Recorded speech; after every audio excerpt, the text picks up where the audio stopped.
Assalamualaikum warahmatullahi wabarakatuh. Selamat datang di channel Guru Ridwan. Jangan lupa sucikan hati, tanamkan rasa, lapangkan dada, besarkan jiwa. Salam santun, salam hormat, salam damai, salam kompak, salam budaya, salam seduluran salawase. Saudaraku dimanapun berada, saksikan konten berikut ini dengan bijak dan santai. Selamat menyaksikan. Cakra Manggilingan dan Wolak-wali Kesaman. Kala Tida, Kala Bendu, Kala Suba. Cakra Manggilingan merupakan sebuah falsafah hidup yang cukup terkenal di kalangan masyarakat Jawa. Jawa memang terkenal memiliki banyak sekali falsafah-falsafah hidup, tidak hanya 1, 2 atau 10, 20. Akan tetapi sangat banyak, salah satu di antaranya adalah Cakra Manggilingan. Cakra Manggilingan merupakan gabungan dari dua kata, yaitu cakra dan manggilingan.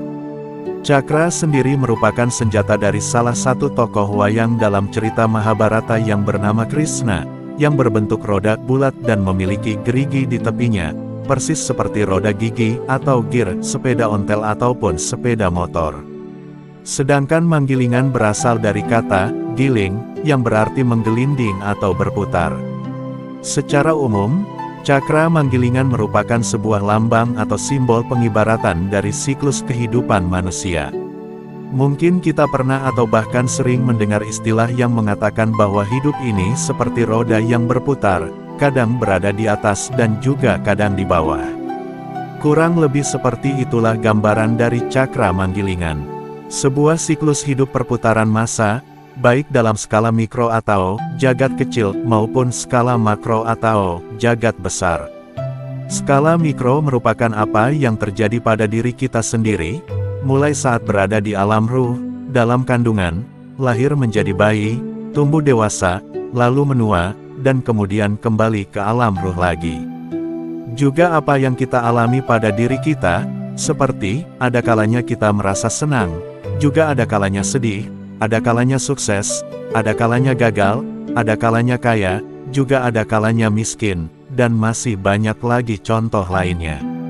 Sedangkan skala makro adalah dinamika zaman secara umum, yang mana kehidupan ini selalu dinamis berubah berputar.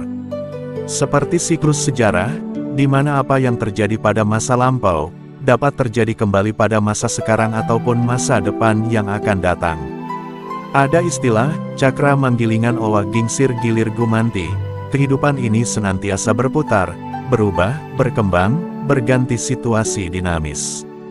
Manifestasi dari cakra manggilingan inilah yang kemudian disebut sebagai wolak-wali kesaman, bolak-baliknya zaman atau perputaran zaman.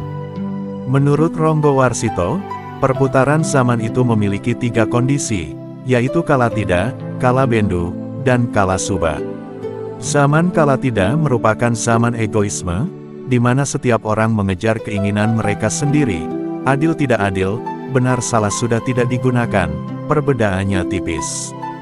Selanjutnya adalah zaman kala bendu, yang merupakan kelanjutan dari zaman kala tida, di mana kondisi terlihat stabil namun tidak didasari dengan kesadaran, tidak sadar bahwa ada sesuatu yang salah, tetapi sudah terlanjur dianggap benar karena sudah terbiasa. Di zaman ini, justru orang yang benar kerap dianggap aneh dan kuno ketinggalan zaman, dan sebaliknya, yang mengikuti tren justru yang dianggap benar. Akan tetapi, ada masanya pada zaman ini orang yang tadinya dianggap aneh dan kuno kemudian didengarkan dan dijadikan panutan, sehingga orang-orang baik pun mulai tumbuh dan semakin banyak, barulah setelah itu memasuki zaman kala suba.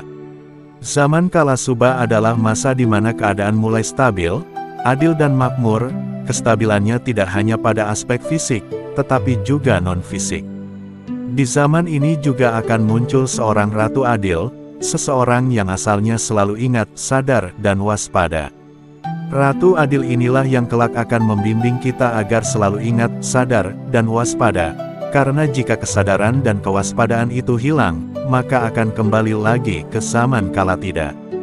Berbicara tentang cakra manggilingan, tentu tidak akan luput dari esensi cakra manggilingan itu sendiri, yaitu waktu. Kita hidup berada pada 3 dimensi waktu, yaitu masa lalu, masa sekarang, dan masa depan, yang akan datang. Inilah yang kemudian disebut dengan istilah Triwikarma. Apa yang kita alami pada masa sekarang adalah buah dari apa yang kita lakukan pada masa lalu. Demikian sedikit penjelasan dari channel Guru Ridwan. Mohon maaf atas segala kesalahan dan kehilafan. Saya pamit undur diri, wabillahi taufik wal hidayah, wassalamualaikum warahmatullahi wabarakatuh. Rahayu, Rahayu, Rahayu Sagung Dumadi.